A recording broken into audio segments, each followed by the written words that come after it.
तो साइंस है क्या? हम लोग जो है ना, इसमें हम दरअसल ये बताना चाह रहे हैं कि जो हमारी जो नॉलेज है, जिसको नॉलेज कहते हैं, उसके गेन करने के कुछ तरीके थे हमारे मतलब इंसान के ना। इंसान जब भी two methods of gaining gathering knowledge इंसान के ना। तो एक गैदरिंग नॉलेज जो हम करते हैं उसको हम बोलते हैं साइंस। और दूसरा जो है ना वो SIGNS साइंस है, जिसको लोग भूल चुके हैं कि वो क्या चीज़ है। इसलिए अभी जो दिख रहे हैं उस सवाल कहते हैं ना, उस टाइप लोग वो भूल चुके हैं कि वो है क्या है। तो मैं उसकी तरफ से पूछा था। तो जो साइंस है ना, SIGNS साइंस, आपको पता है कि क्या होता है कि जब मैं बात करूंगा ना किसकी, एटम की बात करूंगा, लोग फोन कहते हैं साइंस की बात कर रहा है। मैं अगर आपकी वो ऑर्बिट की बात करूंगा, जमीन और आसमान की उसकी, तो लोग कहेंगे देखो साइंस की बात कर रहे हैं। क्या वाकई ये साइंस की बात है या ये कुछ और है? तो उसमें तवज्जो दिलानी है। मेरा कहना यह है कि इल्म हासिल करने का सिर्फ एक ही वो है, क्या कहते हैं, अ, तरीकाकार है, वो है ऑब्जर्वेशन। इंसान जब पैदा होना तो इंसान के अंदर एक आदत है चीज़ों को ना, नॉलेज को, कि वो जब किसी चीज़ को ऑब्जर्व करता है ना, तो फिर वो क्वेश्चन करता है कि ये है क्या चीज़, ये क्या चीज़ है। ठीक है? तो वो उसको क्वेश्चन करता है। उस क्वेश्चन से ना, उससे उसके बाद वो उसका आंसर ढूंढता है, और इस तरह से उसको जो है ना नॉलेज बिल्ड होता है उसका। लेकिन असल चीज क्या होती है कि वो ऑब्जर्वेशन होती है उसकी, जो देखता है। तो ऑब्जर्वेशन से ये नॉलेज इंसान ने कलेक्ट करता है, ये आज से तो नहीं हो रहा। ये तो उसी दिन से हो रहा है जब से वो तकलीफ हुआ है, तब से वो ये काम करते चला आ रहा है। तो ये इस तरीके से जब नॉलेज को चल रहा था, देख रहा था, ये सारी नॉलेज अपने तौर पर कलेक्ट होते चले गए। लेकिन किसी भी जमाने में शुरू में जो है ना, वो इसको साइंस तो नहीं बोला जाता था, ये साइंस तो नहीं होता था। तो मैं ये डिफरेंस दिखाना चाह रहा हूँ कि नॉलेज जो है वो ऑब्जर्वेशन से हासिल होती है, उसको हम कलेक्ट करते हैं। साइंस किसको कहते हैं और ऐसा क्यों साइंस क्यों कहते हैं, थोड़ा सा मैं क्लियर करूंगा अभी।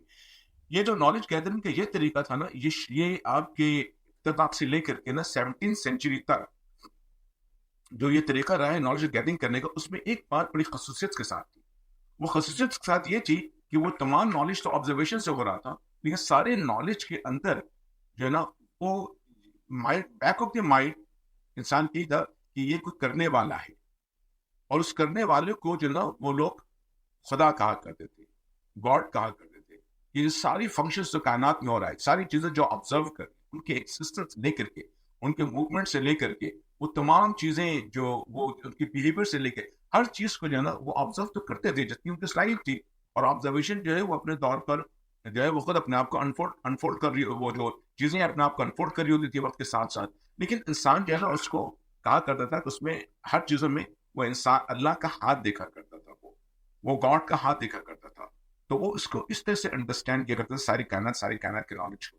तो ये एक खास तरकीब इस नॉलेज से डेवलप होती थी। ये तरीका कार 17th सेंचुरी तक चला है।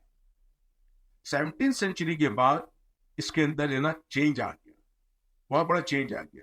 तो वो जो चेंज आया है, जो नॉलेज आई डेवलप हुई है, उसको, उस चेंज वाली नॉलेज को जो ना हम साइंस कहते हैं। अब मैं उसके डिस्क्रिप्शन में जाऊंगा कि उसको हम साइंस क्यों कहते हैं और उसको हम साइंस क्यों कहते हैं। तो पहली चीज मैं ये बताऊंगा कि एक पीरियड था जो 17th सेंचुरी में बोल रहा हूँ, हिस्टोरिकली जो है ना उसके साथ जो चेंजेस आई है उसको हम रेनेसां बोलते हैं। तो इंसान के थॉट प्रोसेस में स्लोली पूरी उसके वर्ल्ड व्यू चेंज हुआ है, तो उसको रेनेसां बोलते हैं। उसके तो प्री रेनेसां पीरियड और पोस्ट रेनेसां पीरियड जो है ना, वो यूं हम डिफाइन कर सकते हैं कि पूरा का पूरा जो है ना वर्ल्ड व्यू इंसान का चेंज हो गया, देखने का, सोचने का, समझने का, सारी चीजें चेंज हो गई। तो उसमें किस तरीके से नॉलेज बिल्डअप होता था, उसको मैं एक दो चीजें कोट करूंगा कुछ फिलोसफर्स को, और उसके बाद आप उसको मैं कंक्लूड करूंगा कि आप देखिएगा कि वो क्या चीज बन गई और क्या चीज हो गई ना। तो मिसाल बताओ, सबसे पहले जो है वो आपको मैं शेयर कर रहा हूँ उसको, उसकी चेंजेस को।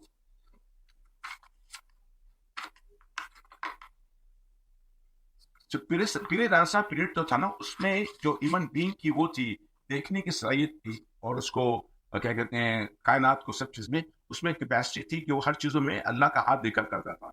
और ये स्पिरिचुअल वर्ल्ड उसका उसके नॉलेज का जो है ना हिस्सा हुआ करते थे हर चीजों के अंदर। लेकिन बाद में ये चेंज हो गया। मैं फर्स्ट ऑफ ऑल अब आइए आप, सबसे पहले जो आया ना इस सिलसिले में जो फिलोसोफर आया वो था फ्रांसिस बेकन। अच्छा, फ्रांसिस बेकन को इस बात का ताज दिया जाता है, उसको इस बात की मेडल दी जाती है कि उसने ही जो है ना वो साइंटिफिक प्रोसेस डेवलप किया। जब साइंस क्या चीज है, मैं इसको क्लियर कर दूं। साइंस दरअसल जो है ना, ये जो पहले तो मैंने कहा कि लोग अल्लाह का हाथ देखते हुए, साइंस वो चीज है, वो ऐसी प्रोसेस है। हर चीज साइंस नहीं है कि आप आसमान को देख रहे हैं, जमीन को देख रहे हैं, वो सब तो ऑब्जर्वेशन है, नॉलेज हासिल होती है ऑब्जर्वेशन से। लेकिन साइंस दरअसल जो है एक प्रोसेस है, एक मेथड है वेरीफाइंग दोज ऑब्जर्वेशंस। तो साइंस बजाते खुद जो है वो कोई नॉलेज नहीं है, वो एक मेथड है जिसके जरिया वो उसकी वेरिफिकेशन को प्रोसेस करता है या वेरीफाई करता है कि जो नॉलेज मिला है, जो नॉलेज हमने ऑब्जर्व किया है, वो कैसा है और कैसा नहीं है। तो ये उसको, ये जो इसका मतलब ये हुआ कि साइंस जो है ना, वो नॉलेज है जो कि साइंटिफिक मेथड के बाद डेवलप हुई है। साइंटिफिक मेथड के बाद जिसको एग्री किया गया है वो साइंस है। लेकिन कायनात साइंस को नहीं जानती। तो आपकी साइंस के जहाँ ताल्लुक है उसमें ये एक साइंटिफिक मेथड है, इसका इंपेरिकल मेथड है, वेरीफाइबल होना चाहिए बाय ऑब्जर्वेशन, बाय एक्सपीरियंस। ठीक है, systematic observation, measurement and equipment. तो साइंस जो है ना एक बहुत रेगरस मेथड है जिसके जरिए आप उसको वेरीफाई करते हैं जो हमने ऑब्जर्व किया है। इसीलिए आप देखिएगा कि हम लोग कहते हैं साइंस ऑफ हदीस। साइंस ऑफ हदीस क्यों कहते हैं? क्यों इसलिए कहते हैं कि उसके अंदर भी ना एक वेरिफिकेशन मेथड है, प्रोसेस है उसमें अंदर। तो उसमें हम देखते हैं कि उसकी जो मतन कैसे है, और उसका वो क्या कहते हैं इस्माल रजाल का प्रोसेस है कि वो किस तरह से चल रहा है। तो दोनों को एक साइंटिफिक एक उसका मेथड कहते हैं, जिससे कि हम उसको जो कर दूं नहीं लेते, उसको हम वेरिफिकेशन से गुजार करके फिर हम कहते हैं कि जी हदीस ये है, ये हदीस ये है, ये हदीस है। ठीक है ना? तो ये असनाद और मतन का जो ताल्लुक है, ये उसके हदीस की साइंस, इसलिए उसको साइंस कहते हैं, हदीस का साइंस।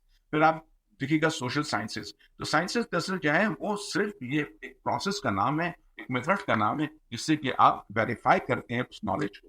तो इसका ये मतलब नहीं होगा कि वो जो नॉलेज हमने देखा है वो साइंस बन गया। ये एक बहुत बड़ी मिस अंडरस्टैंडिंग है ना। अच्छा, ये जो मेथड है ये डेवलप हुआ फ्रांसिस बेकन के उसके पीछे एक फिलोसफी थी, और वो फिलोसफी जो है ना, जिसको कि मैं कोट करूंगा कि किस तरीके से बिहेवियर चेंज हुआ है। Before this time the truth of any proposition lay in whether or not it accorded with the datum provided supplied by the divine authority. तो प्री रेनेसांस से पहले वो ये एक मेथड था कि वो जो डेटम था ना, वो डिवाइन अथॉरिटी के मुताबिक ये ऐसे है कि नहीं है। From this time on, the measure of the truth was whether a proposition accorded with the human reason. What कीजिएगा मेरी बात को? From this time on, the measurement of truth was whether a proposition accorded with human reason. Before the Renaissance, men were not concerned with things in themselves and their individual makeup and behavior, but with how they were connected with the total being। लेकिन उससे वो सारी की चीजें कैसे connected थी total being के साथ, यानी उसके साथ गॉड के साथ क्या रिलेशनशिप था, चीजों को किस तरह से देखा जाता था। At the Renaissance, men began to wish for a new life orientation, and this involved unthought of analysis of and control over things, as Bacon said. अब मैं बेकन को इस पे ला रहा हूँ। बेकन का for those therefore who determine not to conjecture and guess, but to find out and know, not to invent fables and romances of words, but to look into and dissect the nature of this real world, must concern only things themselves। अब गौर किया आपने, वो ये कह रहा है कि जितनी भी आपने ऑब्जर्वेशन किए, जो कुछ भी किए, इसको आपने, इसमें ये नहीं होगा कि आपके जज्बात होंगे, आपके रोमांसेस होंगे, आप उसको जो है उसको रोमांटिक बनाएंगे और उस तरह से बयान करेंगे, क्या कहते हैं, जो भी नेचुरल वो आपकी स्पिरिचुअल तरीके से। वो कह रहा है कि ऐसा नहीं होगा। इसको अगर आपने कंसल्ट करना है, उसको अपने बाकी जांच पड़ताल करनी है इस ऑब्जर्वेशन की, तो आप जो है ना सिर्फ और सिर्फ अपने रीजन को कंसल्ट करेंगे। कंसल्ट ओनली थिंग्स देमसेल्व्स, यानी आप जो है सेंटर बन गए, आप ही उसको डिफाइन करेंगे कि ये सही है, गलत है, कैसे क्या है। तो वो चीज मूव हो गई। इसका सेंटेंस कितना एडमायरेबल सेंटेंस है, देखने में तो ये लगता है कि भाई कि इसमें इंसान का कॉन्फिडेंस, इंसान का जो है वो मुकाम बताया जा रहा है कि हम वाकई इसको फैसला करेंगे। The real world of pre-Renaissance man had been the realm of divine power. Bacon's real world is the limited realm of sense perception. For Bacon and those who followed, truth became increasingly to mean scientific truth. Scientific truth gradually became the only genuine truth. Metaphysical truth, which can sometimes appear to be odds with a limited scientific understanding, became increasingly pushed to one side and eventually ignored. What was sound in the medieval tradition tended more and more to be rejected. अच्छा, इसके बाद आता है Francis आपके Descartes. Descartes ने क्या किया? अच्छा, इसमें देखिए चेंजेस क्या आई हैं इसके इस मिडिवल पीरियड के अंदर. इस मिडिवल पीरियड के अंदर जो चेंजेस आई उसमें एक चीज आई है कि that mathematical science of the world of sense perception and its phenomena took precedence over the metaphysics, and the human mind began to profess independence of God and being.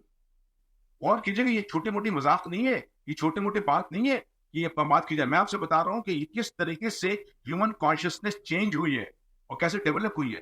तो उसके उसमें जो है ना पोस्ट रेनेसां पीरियड के बाद ये सूरत हाल पैदा हुई कि जो मैथमेटिकल साइंस था ना, वही जो है प्रेसिडेंस ले लेगा, और जो आपकी स्पिरिचुअल जो साइड हुआ करता था उसमें, और इसकी वजह से हो गया गॉड एंड बीइंग जो भी है उससे लोग अपने आप को इंडिपेंडेंट करने लगे. अब आगे चल के जो ना वो डेकार्ट क्या है, डेकार्ट के अल्फाज ये हैं, never to accept anything for true which I did not clearly know to be such, to comprise nothing more in my judgment than what was presented to mind so clearly and distinctly as to exclude all grounds of doubt. Thus he made his own and by extension human reason in general the ultimate arbiter of what is true or not true. उसके बाद ये कहता है Descartes का एक और है कि डिस्कोर्स में, I perceived it to be possible to arrive at a knowledge highly useful in life, to discover it practical by means of which, knowing the force and the action of fire, water, and stars, the heavens, and all other bodies all sounded us, we might also apply them in the same way to all the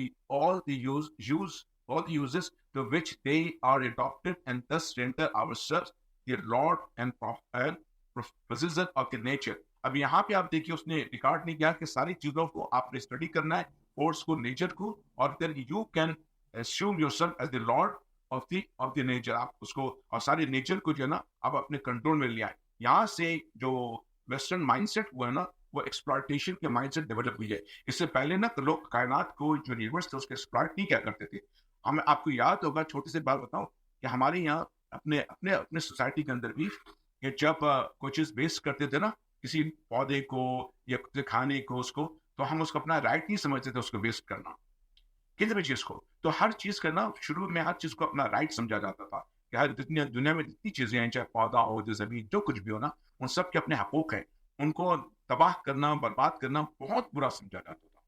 दरख्तों को जला देना, वो करना बहुत ही बुरा समझा जाता था, क्योंकि इंसान जो है ना उस सबको मैं ना समझता था कि उसमें सब अल्लाह के मखलूक हैं और उन सब के अपने हकूक हैं, ठीक है ना. लेकिन आप देखिएगा कि उसमें जो और इस्लाम में जैसे है ना कि वो क्या कहते हैं उसको, फजूल खर्ची करना है ना, उस तरह की चीजें मना की गई हैं. और आप देख लीजिएगा कि वेस्टर्न वर्ल्ड में जो हमारे यहाँ जो कॉन्सेप्ट है, आपके ग्रोथ का कॉन्सेप्ट है, उसमें कितनी चीजें पैदा की जाती हैं, जिससे कहते हैं कि नोच नोच के जमीन को खा लिया गया है हर चीज को, और जबकि इसकी कोई जरूरत नहीं थी. तो ये वो माइंडसेट है जो अभी मैंने डेकार्ट का आपके सामने बताया. अच्छा, डेकार्ट ने एक और चीज की. डेकार्ट ने चीज किया कि उसने स्पिरिट को अलग कर दिया उससे, मैटर से.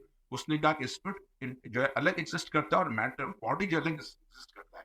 और इस तरह से आपको जो है ना, आप बॉडी पर फोकस कर सकते हैं स्पिरिट को छड़े बगैर. आप स्पिरिट पर करने की जरूरत नहीं है, आपकी स्पिरिचुअल वर्ल्ड में जाने की जरूरत नहीं है, स्पिरिट में बताने की जरूरत नहीं है. हम सब जो रहते हैं, ये मॉडर्न वर्ल्ड है, ये जो वर्ल्ड है, बॉडी है, इसको हम वो कर सकते हैं, क्या कहते हैं, एक्सप्लोर कर सकते हैं, स्टडी कर सकते हैं, और इसको, इसमें जो भी फोर्स है, नेचर है, उसको स्टडी करने के बाद इसको अपने काम में अपने ज़ेरे असर ला सकते हैं, ठीक है. अच्छा, इसके बाद टाइम आता है उसका, क्या कहते हैं, थॉमस हॉब्स का, ठीक है. थॉमस हॉब्स का स्टेटमेंट देखें, आहिस्ता से देखिए कैसे हो रहा है. आहिस्ता आहिस्ता बेकन ने बात की कि आप अपने ऊपर वो करेंगे इंसानी ह्यूमन कॉन्शियस, ह्यूमन रीजनिंग के ऊपर. डेकार्ट आता है, उसने और बात बढ़ा दी और उसने स्पिरिट को उसको अलग कर दिया. अब देखिए थॉमस हॉब्स क्या कहता है. थॉमस हॉब्स कहता है कि this universe, that is the whole mass of things. अच्छा मुझे पता है ये सबको इंग्लिश पता है, लेकिन मैं ट्रांसलेट कर रहा हूँ, रिकॉर्डिंग की वजह से ट्रांसलेशन कर रहा हूँ मैं. This universe, that is the whole mass of things that are, is corporeal, that is to say body, and has the dimension of magnitude, dimensions of magnitude, namely length, breadth, and depth. Also, every part of the body is likewise body and has the like dimensions. And consequently, every part of the universe is body. And that which is not body is not part of the universe. And because the universe is all, that which is no part of it is nothing, and consequently nowhere. और कितना dangerous statement है, कितना materialistic statement है इसकी. और उसके कहते हैं स्पेशलिटी को टोटली रिमूव कर दिया गया कि जो भी एक्सिस्टेंस है कि this universe that is the whole mass of things. एक तो मास के ऊपर ये मास की एक्सिस्टेंस है, और दूसरी है कि बॉडी की, और बॉडी को डिफाइन कर रहा है डायमेंशन से कि लेंथ ब्रेथ तमाम चीजें, और उसके पार्ट जो है वो भी बॉडी है और उनके भी लेंथ ब्रेथ तमाम चीजें. और पूरा यूनिवर्स में चूंकि आपको ये डायमेंशन मिलता है पूरे यूनिवर्स के अंदर और मासेस आपके मिलते हैं, इसलिए universe itself is a body. और जो बॉडी नहीं है वो it is not part of universe. और जो कुछ भी है वो यूनिवर्स है, और विच इज, और जो यूनिवर्स का पार्ट नहीं है that means which is no part of it is nothing. इसमें जो यूनिवर्स का पार्ट नहीं है वो कुछ नहीं है, एंड कंसिक्वेंटली नोवेयर. और कीजिए आप, इसका मतलब टोटली उसने ये रिमूव कर दिया कि अगर कोई एग्जिस्टेंस है, अगर if there's any existence, then those existences are existence of mass, any matter, and the dimension. Matter और dimension से यूनिवर्स बना है. अगर matter और dimension नहीं है तो फिर वो उसके अंदर कोई चीज नहीं है तो वो एग्जिस्ट नहीं करती. ठीक है, तो ये वो फिलॉसफी थी जो back of the scientific knowledge work कर रही थी. ये तमाम चीजें ये गौर कीजिएगा, ये चीजें डेवलप हुई आफ्टर मतलब 17th सेंचुरी से ऑनवर्ड. और जैसे मैंने कहा जब फ्रांसिस बेकन जो है वो इसका पायनियर था, और उसने इस चीज को, जिसका पहली फिलॉसफी की जब हमने कोट किया आपने, तो गौर कीजिएगा कि कैसे लोग साइंस के ऊपर बहुत बोलते हैं ना, लोग का आइडिया नहीं है. तो कैसी ये चीज, कैसी ये माइंडसेट चेंज हुआ. ये माइंडसेट जो है ना, ये मॉडर्न माइंडसेट बन गया. ये modern way of gaining knowledge जो है ना, वो इसी पर डिपेंड कर गया कि हमने साइंटिफिक लेना है, और लोग बड़े खुश हुए इससे. तो आपने एक चीज गौर की, मैं इसको कंक्लूड कर दूं ताकि फिर मैं आगे लेके चलता हूँ. आपने गौर किया कि इसमें इसके सारी बात में क्या हुआ, सारी बातों में ये हुआ कि इससे पहले जो रेनेसांस से पहले का पीरियड था, उस पीरियड के अंदर लोग, नॉलेज तो हमेशा से इंसान गेन करता रहा है. ये थोड़ी होता साइंस के लोग अभी गेन कर रहे थे. यूनिवर्स का नॉलेज शुरू से गेन हो रहा था, बिल्कुल इर्तिका से. ठीक है, वो गेन होता चला गया. लेकिन वो जो नॉलेज आपस में लोग कलेक्ट कर रहे थे, उसके अंदर जो माइंड सेट था उसमें ये था कि people used to see the hands of God. इसीलिए उसको मैं कहता हूँ SIGNS साइंस. ठीक है, कि उसमें वो अल्लाह की निशानियां, अल्लाह को देख रहे थे. That was the mind set. लेकिन 17th सेंचुरी के बाद जो नॉलेज को गेन करने का जो तरीका, नॉलेज तो गेन होता था ऑब्जर्वेशन से, लेकिन एक नया तरीका निकाले गए जिसको हम कहते हैं कि वेरिफिकेशन का. Okay, to verify that observation, कि उसका जो प्रोसेस हुआ, उस प्रोसेस और जो मेथड, उसको हम कहते हैं साइंटिफिक मेथड. तो साइंटिफिक मेथड के अंदर इन्होंने जो चीज लाई कि सबसे पहले ये काम किया कि स्पिरिट को टोटली निकाल दिया गया. आप स्पिरिट को नहीं ला सकते किसी फंक्शन में. तो साइंटिफिक मेथड वो मेथड है जिसके अंदर किसी इमोशंस को, जज्बात को, स्पिरिट को नहीं लाएंगे.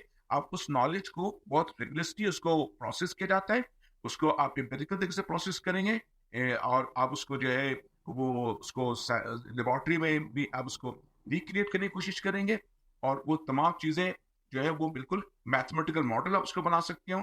तो ये चीजें उनकी साइंटिफिक के प्रोसेस में है कि वो एम्पिरिकल हो, वेरीफाइबल हो by observation and experience, systematic observation, measurement, ठीक है ना, और एक्सपेरिमेंट.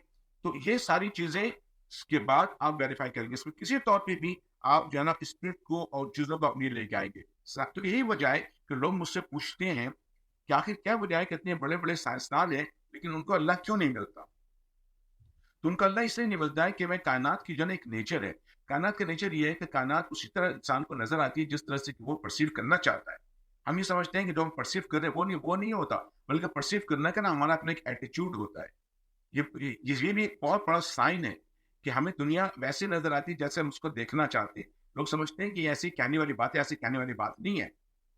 मैं इसको मैं साइंटिफिक से जो है एक एक एक्सपेरिमेंट भी किया था लोगों ने, तो मैं अब इसको उससे भी कभी किसी वक्त आप लोगों को ना डिफाइन करूंगा कि क्यों परसेप्शन चेंज हो जाता है। तो यहाँ भी ये होता है कि ये जो साइंटिस्ट वगैरह है, जब वो काम कर रहे हैं, नॉलेज हासिल कर रहे हैं बेस्ड ऑन साइंस, तो उसमें उनके अंदर ये चीज ही नहीं है कि वो उसको ढूंढे। तो वो उसको ढूंढ ही नहीं रहे, तो वो चीज उसको मिलेगा नहीं, रिगार्डलेस वो क्या काम करे। तो ये है साइंस की वजह। दूसरी चीज ये है कि अच्छा, अब मैं दे रहा हूं कि साइंस जो है ना वो चीजों को किस तरीके से देखती है, इस पूरी कायनात को। तो प्रोसेस की बात तो उनको बता दी मैंने। अब साइंस करती क्या है कि फर्स्ट के लिए मिसाल के तौर पर मैं एक कैनवस बनाऊंगा और उस कैनवस के ऊपर एक पिक्चर बनी हुई है। तो साइंस क्या करेगा कि साइंस उसको अप्रोच करता है, उस पिक्चर को, ठीक है, उस पिक्चर को अप्रोच करता है और देखता है कि इसके पिक्चर में जो ना कौन से जब कौन से कलर लगे हुए हैं, ये कलर किन चीजों से मिलकर बना है, ये कलर ऐसा क्यों बना है, ठीक है ना, इस कलर को कैसे चेंज किया जा सकता है। तो वो इन चीजों को उसके जो कलर बने हुए हैं कैनवस के ऊपर, उन्हीं को वो देखता है और उसको एनालाइज करता है और फिर देखता है कि इसके कलर के उसको वो क्या कहते हैं, उसके कॉन्स्टिट्यूएंट्स क्या है और कलर कैसे, मतलब उन चीजों की गहराई में वो जाता है और उनको रीड करता है।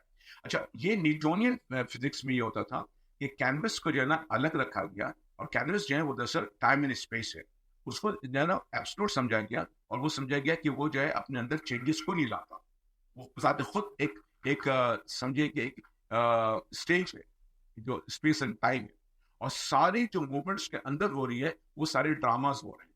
तो वो उसमें जो कोई वो, और उसी को मैं पिक्चर कह रहा हूँ। तो वो क्या कहता था कि न्यूटोनियन फिजिक्स में हमने स्टडी करनी शुरू कर दी कि सिर्फ ये जो मैटर्स हैं, कॉन्स्टेंट्स हैं, इसको स्टडी कर रहे हैं, एटम में देख रहे हैं, मॉलिक्यूल में देख रहे हैं। इसी तरह मैंने कहा वो सिर्फ पिक्चर को स्टडी कर रहे होते थे और पिक्चर को देख रहे थे, ठीक है ना, जो कैनवस से बना हुआ है, और मतलब उसकी जो कुछ भी उसकी कॉन्स्टिट्यूंट्स को। लेकिन जब आइंस्टाइन आया ना, तो उसने एक पूरा वर्ल्ड व्यू चेंज कर दिया। आइंस्टाइन ने कहा कि ये अलग फिनोमेना नहीं है, जो भी आपके मैटर हैं और जो भी कुछ हो रहा है, ये अलग फिनोमेना नहीं है, बल्कि ये स्पेस टाइम और ये मैटर, ये सब के सब जो है ना वो एक होल है, और ये एक दूसरे को इम्पैक्ट करते हैं, ये एक दूसरे को चेंज करते हैं। यानी इसका मतलब ये हुआ कि इवन स्पेस जिसको हम समझते हैं कि क्या कहते हैं फिक्स है, नहीं चेंज होता, तो उसका यूज समझ लीजिए।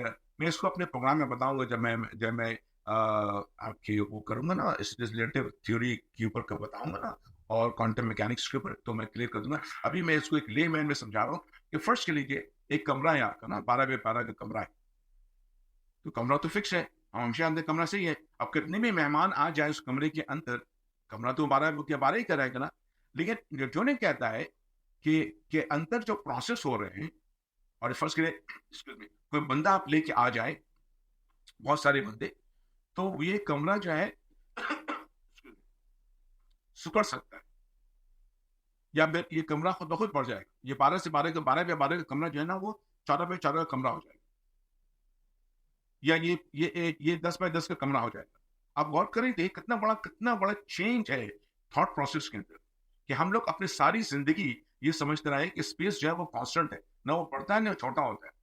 लेकिन आइंस्टाइन ये कहता है कि इसके अंदर जो फंक्शंस होंगे, वो जो है इनके इसकी ज्योमेट्री को जो है ना वो डिटरमिन करती है। यानी स्पेस जो है अब बताते खुद एक एब्सोल्यूट नहीं रहा, ये छोटा बड़ा होता है।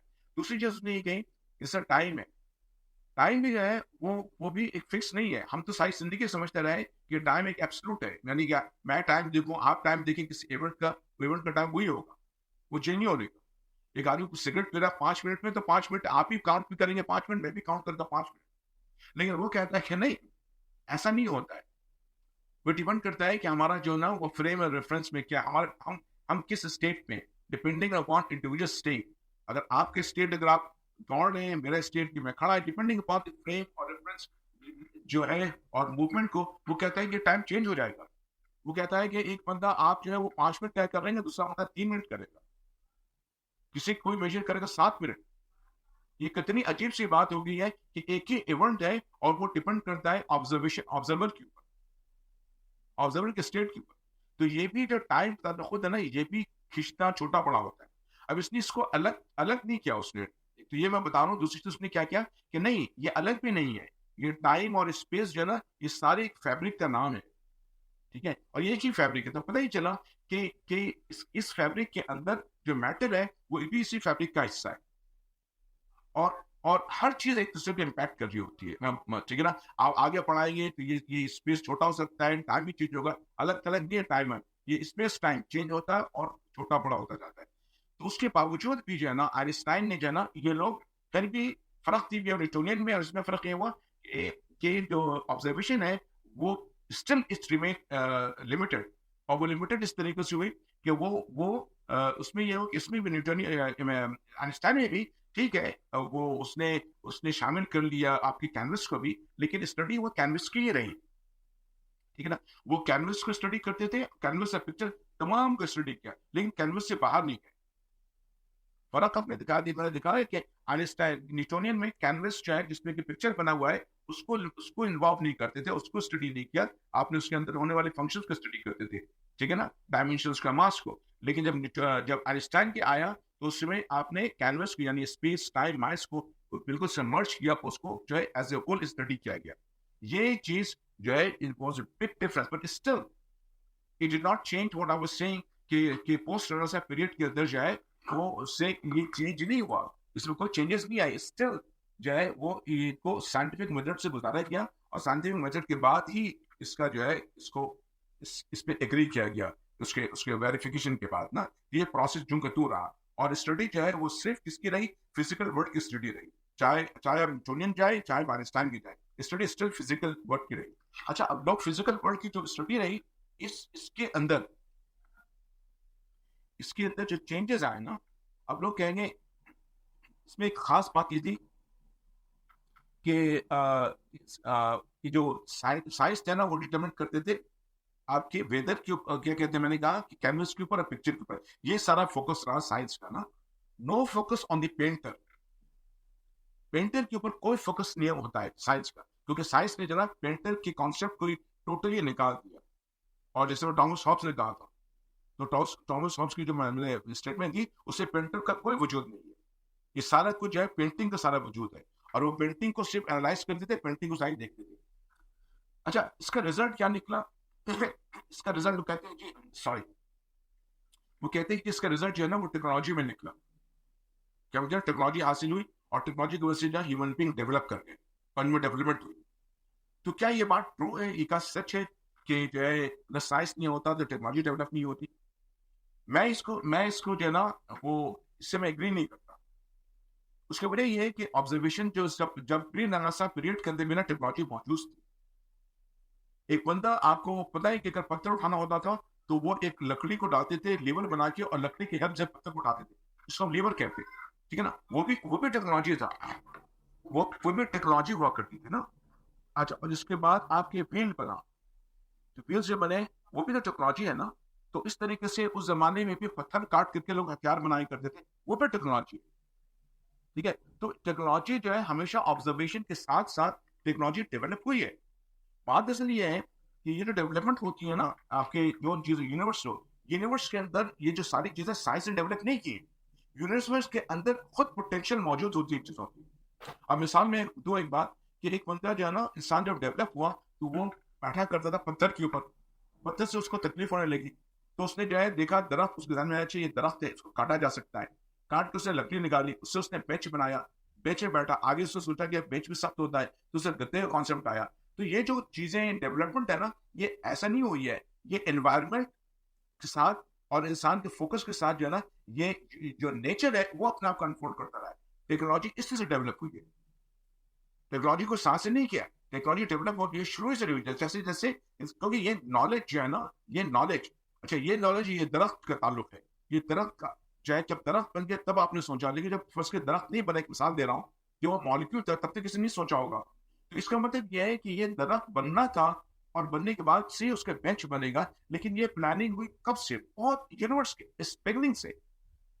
जब बिगनिंग से ये प्लानिंग थी कि भाई सब एटॉमिक पार्टिकल बनेंगे, मॉलिक्यूल बनेगा, ये बनेगा, सेल बनेंगे, होते होते दरख्त बनेगा, तो ये दरख्त बनेगा, उसके बाद इसकी इस्तेमाल होगा, उसके बाद इंसान की अकल, जैसे जैसे उसको उसको अकल उसके अंदर मौजूद था, पोटेंशियल मौजूद था, लेकिन जैसे जैसे एनवायरनमेंट चेंज हो रहा है वैसे उसकी अकल जो है ना अपने एनवायरनमेंट को स्टडी कर रहा है और वो डेवलप हो रहा है उसकी तमाम चीजें। तो पता ही चले कि हम लोग समझते हैं कि ऐसे वाकई तौर पर होगा, नहीं, इस सारी चीजों की अकल की पोटेंशियल पहले से मौजूद था, ये बेंच बनेगा इसके पोटेंशियल पहले से मौजूद था, लेकिन जो पोटेंशियल मौजूद होता है, पोटेंशियल यूनिवर्स कहते हैं सारे पोटेंशियल मौजूद थे, यूनिवर्स इनको अनफोल्ड करता है at a proper time and a proper environment. तो टेक्नोलॉजी जो डेवलप हुई है वो भी proper time proper environment develop हुई है। अगर हम साइंस साइंस के तौर पर भी देखते तब भी मुमकिन था कि ये ऐसी टेक्नोलॉजी डेवलप हो जाती, लेकिन उसमें एक स्पिरिचुअल पार्ट होता। तो इस बात को खास ख्याल रखना है कि ये बात अक्सर लोग कहते हैं कि जी जो है ऐसा ऐसा ऐसा कैसे जो है साइंस अगर नहीं होता तो हम यहाँ तक नहीं पहुंचते। मैं इससे एग्री नहीं करता हूँ कतई, क्योंकि इसमें साइंस का कोई ताल्लुक नहीं है। साइंस के प्रोसेस है वेरीफाई करने का नॉलेज का, नॉलेज तो ऑलरेडी मौजूद है।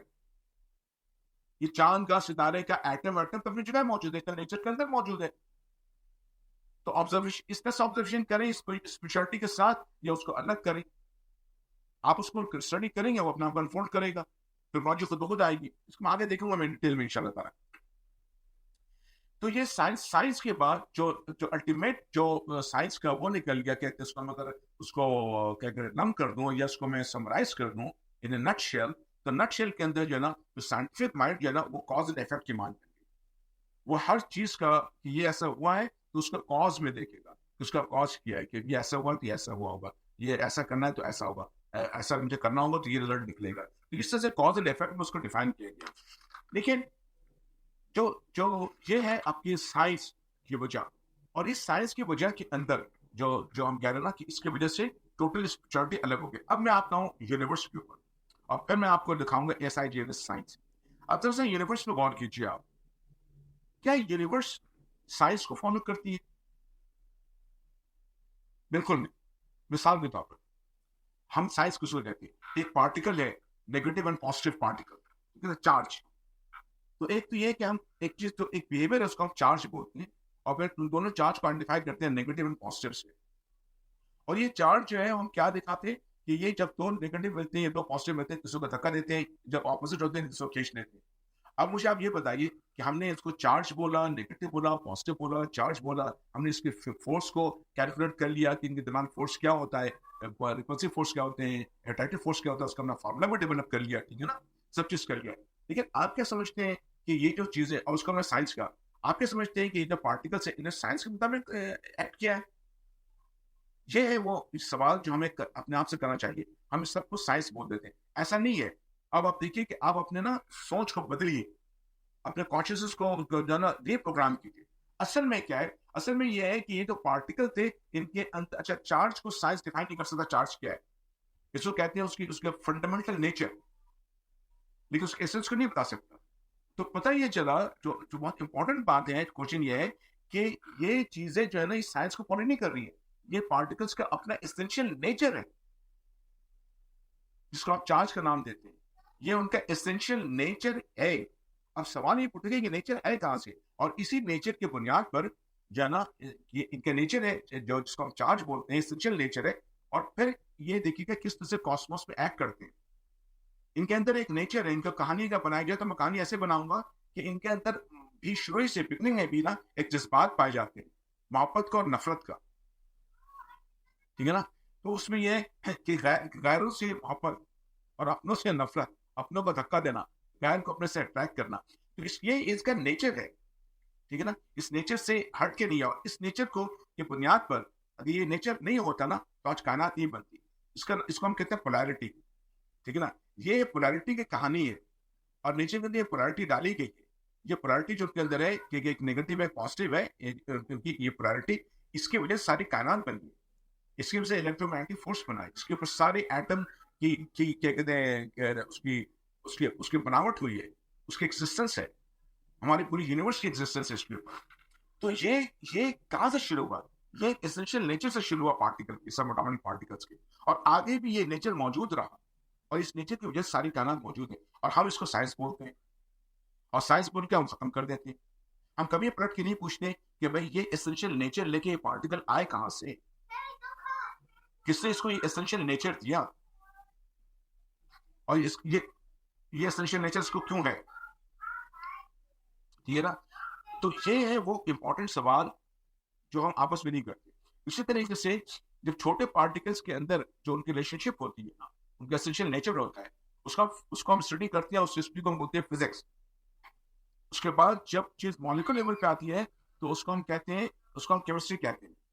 और फिर जब सेलुलर लेवल पे आती है रिलेशनशिप उनकी, उसको हम बायोलॉजी कहते हैं। लेकिन किसी तौर पे भी यूनिवर्स है ना, ना तो फिजिक्स को फॉलो कर रहा है, ना केमिस्ट्री को फॉलो कर रहा है, और ना ही बायोलॉजी को फॉलो कर रहा है। यूनिवर्स को बिल्कुल नहीं पता है कि केमिस्ट्री फिजिक्स बायोलॉजी क्या है, फिजिक्स केमिस्ट्री बायोलॉजी क्या चीज है, उसको बिल्कुल नहीं पता, उसको एक हिला नहीं पता उसको। वो जो बिहेव कर रहा है वो अपने एसेंशियल नेचर पे बिहेव कर रहा है।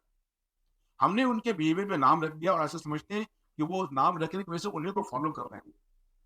ये देखिए ना कितनी बड़ी जो है वो चेंज हमें होना चाहिए, हमारी थॉट प्रोसेस जो है ना वो कितना चेंज हो चुका है, और इसके से हम नेचर को अंडरस्टैंड नहीं कर सकते। नेचर टोटली इससे से बिल्कुल चेंज हो गया है, अलग हो गया है। अब आप आइए, हमारी स्टडी अलग हो गई, हमारा वर्ल्ड व्यू अलग हो गया इस 17वीं सेंचुरी के बाद।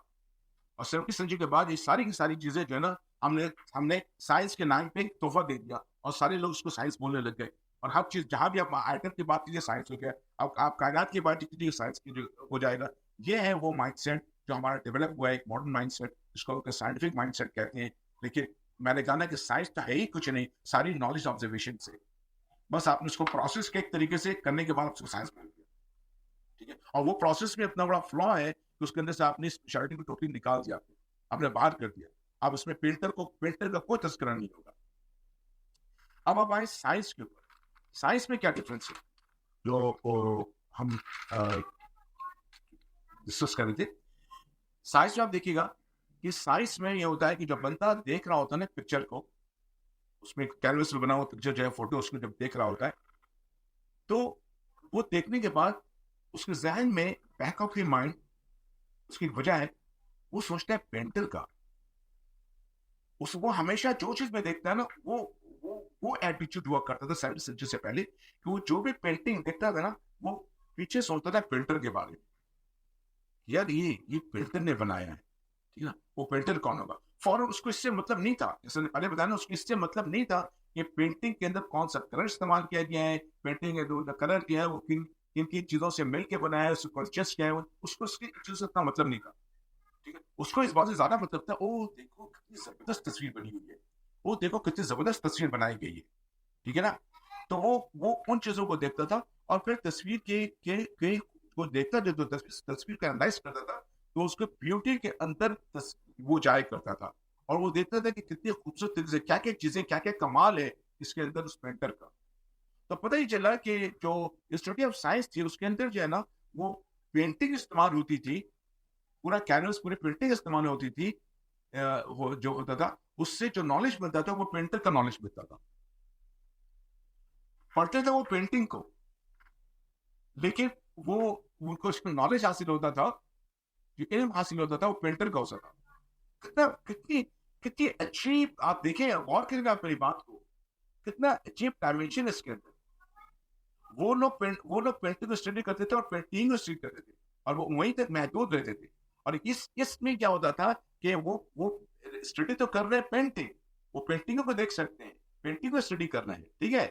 लेकिन जितना इन उनको पेंटिंग से हासिल हो रहा है, वो सारे का सारा उनको डायरेक्ट कर रहा था पेंटर की तरफ।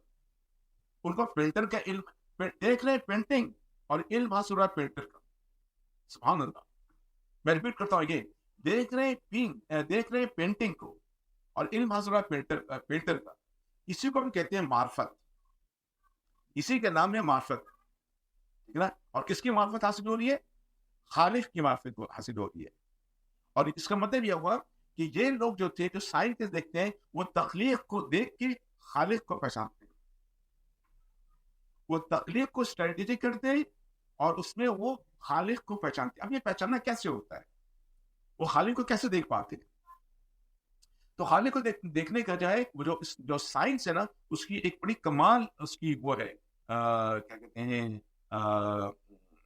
इसके कमाल एक एट्रीब्यूट्स है जो साइज की तरह देखने का तरीका है ना, तो मैं उस पर अभी आऊंगा कि मैं इसको साइंस क्यों कहते हैं। देख रहे साइंस में फिल्टर क्यों मिलता है, मैं फिल्टर के बारे में क्यों जानते हैं ना। लेकिन मैं एक मेरे नोट्स कुछ और पॉइंट है वो मैं कर दूं फिर लास्ट। हाँ, कि printing allows to know creator, मैं more and more, know creator more and more is called मार्फा, जैसे मैंने बताया। To know the creator, to know the creator know his creation. अच्छा, अब ये हो गया, ये तो मैंने क्रिएट कर दिया, मैंने पॉइंट कर लिया था मैंने। अच्छा, अब मैं आऊंगा ना, इससे पहले आऊंगा मैं आपके ना चार्ट के ऊपर मैं आऊंगा। वो मैं रिजल्ट जो है ना, अब आइए नहीं, एक थोड़ा सा गड़बड़ा गया, थोड़ा सा मेरे थॉट जो है ना वो थोड़ा सा इधर से हो गए। मैं कहाँ बात करता है, हाँ चलिए मैं उसी थॉट पे रहता हूँ। मैंने कुरान की एक आयत बतानी है आपको, ठीक है, उसके बाद फिर इस पे आऊंगा, स्लाइड पे आऊंगा इंशाल्लाह। एक सेकंड थोड़ा सा, अच्छा मुझे याद है वो ये है। अब निशानी इसको बोलते हैं, मैंने क्या बोलता, कहाँ पे बताई थी बात, मैंने लाई थी कि क्रिएशन को देख करके उनको नॉलेज किसका मिलता है, क्रिएटर का मिलता है, ठीक है, और इसको हम मार्फा कहते हैं। लेकिन इसके अंदर एक खास स्टडी ऑफ साइंस है ना, इसके अंदर एक खास यूनिक, इसके अंदर क्या कहते हैं, मतलब इसके एट्रीब्यूट्स है और खसूसियत है इसकी। वो खसूसियत क्या है वो मैं कभी बताता हूँ आपको। वो ये है निशानी किसको बोलते हैं। एक कुरान की आयत है कि इन्ना फी खल्क़िस समावाति वल अर्दि मख्तलाफिल लैली वन नहारि लआयातिन लिउलिल अलबाब। इन्ना फी खल्क़िस समावाति वल अर्दि मख्तलाफिल लैली वन नहारि लआयातिन, अऊज़ु बिल्लाहि मिनश शैतानिर रजीम, बिस्मिल्लाहिर रहमानिर रहीम। इन्ना फी खल्क़िस समावाति वल अर्दि मख्तलाफिल लैली वन नहारि लआयातिन लिउलिल अलबाब अल्लज़ीना यज़्कुरूनल्लाह क़ियामन व क़ुऊदन व अला जुनूबिहिम व यतफ़क्करूना फी खल्क़िस समावाति वल अर्द। तो ये है आयत, मैं जल्दी से पढ़ूँ, जब याद होता ना और मैं बात कर रहा होता हूँ, अगर स्लो पढ़ूंगा तो भूल जाऊंगा। तो आई एम सॉरी, ऐसे पढ़ना नहीं चाहिए लेकिन मेरी मजबूरी थी।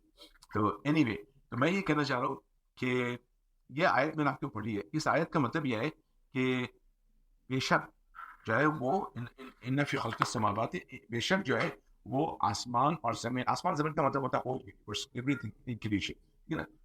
इन्ना फी खल्क़िस समावाति वल अर्दि मख्तलाफिल लैली, और जो दिन और रात का जो वो क्या कहते हैं चेंजेस है ना इनके दरमियान, इन्ना फी खल्क़िस समावाति वल अर्दि मख्तलाफिल लैली वन नहारि लआयातिन लिउलिल अलबाब। इसमें उलिल अलबाब के लिए एक बहुत बड़ी निशानी है, ठीक है, इसके अंदर। तो ये बात की कायनात के अंदर ये कि जो आपके इनकी जो तख्लीक में और इनके ऑल्टरनेशन जो है इनकी दिन और नाइट में, इसमें अल्लाह ताला की जो है ना वो निशानी मौजूद है। किनके लिए, उलिल अलबाब के लिए ना। तो मैं उलिल अलबाब पे आता हूँ, लेकिन मैं एक निशानी की बात बताऊँ कि निशानी क्या चीज़ है। देखिए, क्या साइंस में क्या डिफरेंस किया है, साइंस का डिफरेंस ये है, और उसकी निशानी क्यों बोलते हैं। देखिए, फर्स्ट के लिए आपको एक शख्स ने ना कोई रुमाल तोहफे में दिया, आप किसी दोस्त ने, और आपने उस रुमाल को लेकर के आपने किसी बक्स में डाल दिया आपने, और आप भूल गए, ठीक है। लेकिन फर्स्ट के लिए 10 साल के बाद आप बॉक्स खोलते, आपको रुमाल नजर आता है, तो क्या होगा आपका, आपका रिएक्शन क्या होगा। आपको फौरन जो है वो दोस्त याद आ जाएगा आपको, जिसने आपको रुमाल दिया है। तो वो रुमाल जो है ना वो निशानी कहलाती है उस दोस्त की, ठीक है। तो आप उस दोस्त को देख के अब उस दोस्त तक पहुंच जाते हैं, ये निशानी होती है। लेकिन इसमें यूनिक बात क्या है, यूनिक बात यह है कि वो रुमाल आपको किसी ने दिया था, और वो इंफॉर्मेशन आपके अंदर दबी हुई थी। और कीजिए मेरी बात को, वो निशानी आपको किसने दिया था, आपको किसी ने वो रुमाल दिया था, ये इंफॉर्मेशन आपके दिल के अंदर दबी हुई थी, छुपी हुई थी। अब रुमाल कहीं चला गया कोई बात नहीं, अब वो रुमाल मिला है, तो वो जो दबी हुई बात थी, जो इन्फॉर्मेशन थी कि किसने आपको दिया है, वो भड़क उठा और उसने अपना को मैनिफेस्ट किया, और आपको जो है वो याद आ गया, वो बंदा ये था, इसलिए इसको निशानी बोलते हैं। लेकिन फर्स्ट कर लीजिए, एक रुमाल ऐसे कहीं पड़ा हुआ मिला था आपको, आपने उस रुमाल को बस के अंदर रख दिया था, और फिर आप आए 10 साल के बाद, आपने रुमाल खोला, आपको बंदा नजर आएगा, कोई बंदा याद आएगा, कोई भी याद नहीं आएगा। तो पता चला कि याद आना ना याद आने का ताल्लुक रुमाल से नहीं है, रुमाल एक सेकेंडरी चीज है। असल चीज यह है, निशानी, हर रुमाल निशानी नहीं बनती। निशानी बनने के लिए जरूरी है कि उस रुमाल के पीछे जो बंदा है जिसने दिया है आपको, उसका इल्म, उसका एक्सपीरियंस आपके अंदर मौजूद हो, तब तो वो रुमाल निशानी बनेगा, वरना वो रुमाल निशानी नहीं बनेगा। गौर कीजिए कि इसका मैं कितनी क्या बात कर रहा हूँ। इसका मतलब ये हुआ कि जो साइंस की हम स्टडी कर रहे होते हैं, SINC साइंस की जो स्टडी कर रहे होते हैं, उसमें हम सिर्फ रोमान को स्टडी कर रहे होते हैं। उसमें कोई कॉन्सेप्ट, क्योंकि उसमें उसमें जो जो अल्लाह ताला का जो वो है, जो नेचर है, जो नियम अल्लाह ताला ने दे रखा है पहले हमें ना, उसको खत्म कर दिया जाता है। और इसी को ना हम लोग जो है ना, इसी को कहा जाता है कफरा। कफरा का मतलब ये होता है कि अल्लाह ताला ने हमारे नेचर में दे दिया है कि वो निशानी कि उसने हमको जो ये सारी चीजें देती है ना, उसका इल्म हमारे अंदर पहले से मौजूद है। अल्लाह ताला ने अपने अपना अपना इल्म हमारे अंदर पहले से डाला हुआ है। That should be there. उसके बाद आप किसी चीज को भी देखेंगे ना, तो हर चीज आपको अल्लाह की निशानी नजर आएगी। और ये बात इब्राहिम अलैहिस्सलाम की इसमें था, क्या कहते हैं, कि सुन्नत में, कि इब्राहिम अलैहिस्सलाम भी ना चांद को, सूरज को, इसको देखने निकले थे। लेकिन आप गौर कीजिएगा, फर्क उनका फर्क ये था कि जब वो निकले थे चीज को देखने के लिए, तो ऑलरेडी वो उस चीजों में अल्लाह को ढूंढ रहे थे। इसका मतलब ये हुआ कि अल्लाह का जो था नॉलेज उनके अंदर मौजूद था।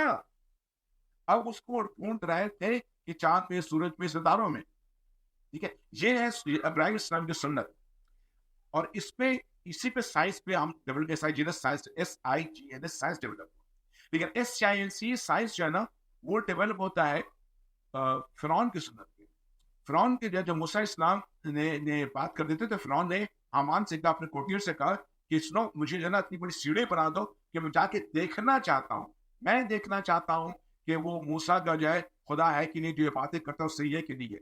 यहाँ पे उसने अपने आप को, अपने इंटरनल नॉलेज को नहीं, अपने रीजनिंग जो है ना, वो उसको उसने वो मान लिया, क्या कहते हैं, क्राइटेरिया मान लिया कि वही डिटरमिन करेगा। कि अगर उसने डिटरमिन किया कि इसका अल्लाह है मूसा का, तो अल्लाह का मूसा है, नहीं है तो फिर नहीं है। यानी कि अपने रीजनिंग को जरा वो सब कुछ मान लिया। वो चीज जो जो इंटरनल नॉलेज है, उसको कोई वो नहीं किया ना। और दूसरी चीज ये कि इनका बेसिस, जो साइंस का बेसिस है, उसमें यकीनी कैफियत नहीं है, उसके अंदर स्केप्टिसिज्म है। क्योंकि इसी वजह से ना वो verification after verification after verification करते हैं ना, चीजें करती है। ये भी ये जो है वो यहूदियों की, बनी इसराइल की सुन्नत है कि जब उनको गाय मिली थी, और गाय के बारे में जब मूसा सल्लल्लाहु अलैहि वसल्लम ने कहा था कि तुम गाय को कुर्बान करो, तो वैसे ही बहस कर देते कि वो गाय जवान होगी कि बूढ़ी होगी, काम करने वाले को नहीं काम करने वाले, कलर क्या होगा इसका, जो तो पूछते चलाते आखिर में होते उनको हर बात में शक होता था। तो नतीजा हुआ कि फिर वो एक ही गाय उनके मिली पूरी कायनात में, उसकी खास वजह थी। तो ये दो जो आपके प्रिंसिपल हैं फिरौन के, उस पे, इसी के बेसिस जो है ना, आप कह सकते हैं साइंस है। क्योंकि इसके अंदर अपने रीजन को दिया गया, और वो जो चीज है ना, जो कि अंदर का नॉलेज है, उसको खत्म कर दिया गया। उसको कहते हैं कफरा। कफरा का मतलब ये होता है कि इंसान के, हर इंसान कहते हैं इंटरनली वो मौजूद है, वो जज्बा, ठीक है ना, अल्लाह को ढूंढने का, अल्लाह को पाने का, उसको दबा देना, छुपा देना, उससे इनकार कर देना, तो उसी को कफरा कहते हैं। और इसी से जो शख्सियत होती है, उसको हम काफिर कहते हैं। और दूसरी चीज ये कि जो ये इंसान जब काफिर बन जाता है ना, तो उसके साथ होता है कज़्ज़बा, झुटलाता है। झुटलाने का मतलब है कि उसको कोई भी इंफॉर्मेशन मिलती है, उसको चाहे उसको वही मिले, कुछ भी मिले, झुटलाएगा। तो ये नेचर होता है कफरा व कज़्ज़बा।